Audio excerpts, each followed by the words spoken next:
Kimi, wala sa Showtime.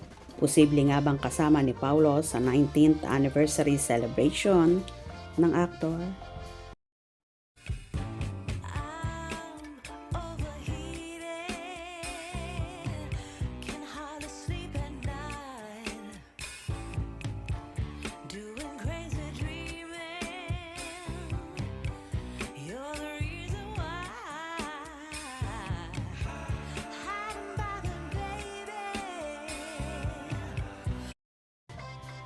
Kaloka na talaga sa mundo ng showbizlandia at bawat galaw ay inaabangan.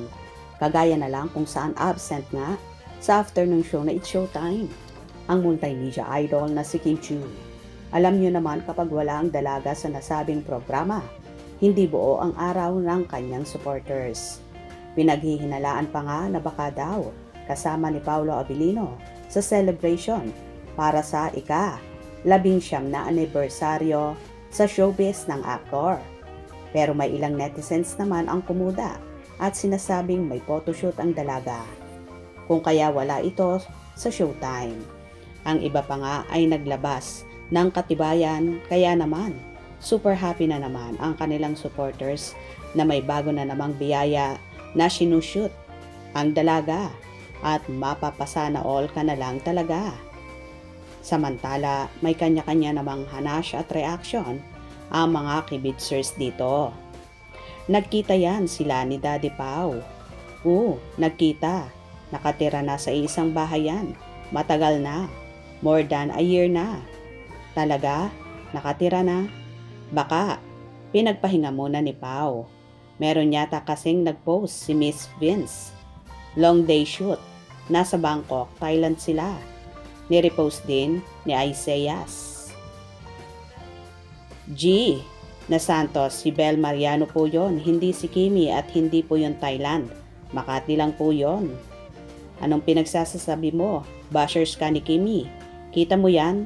Thailand. Baka naghiring sila ng ate niya Be or nagpahinga ang Mami Kimi. Nasa Thailand ang Kimi. May shoot. May photoshoot. Si YP Kimi. Yes, happy if Kimi is in Showtime. Parang kulang pag wala siya. Yes, sad naman. Walay nga. Miss Vince Instagram post, long day, shoot, Bangkok, Thailand. Nirepost din ni Sai. May ganap siguro. 19th anniversary sa showbiz daw ni Pau. May nagpost sa Facebook. Baka sinelebrate nila ni Kim ngayong araw. Ano ka ba? Laging si Pau ang idinidikit nyo kahit may sariling lakad or trabaho si Kim. Ganon din kay Paulo. Masyadong ilusyonada ang fans. Mamaya mabokya kayo. Hindi sila nagkatuluyan. Si Kim sa sobrang mahal ang karir, iiwanan ni Paulo. Hahanap ng babaeng susunod sa kanyang future. Baka mamaya balikan niya si Janine kasi si Janine vocal sa sarili niya. Sinabi niyang mahal niya talaga si Pau at baka mamulat si Paulo sa realidad. Iba ang kultura ni Kim, although katoliko siya pero naniniwala siya sa hula ng magiging future niya. May TV shoot po.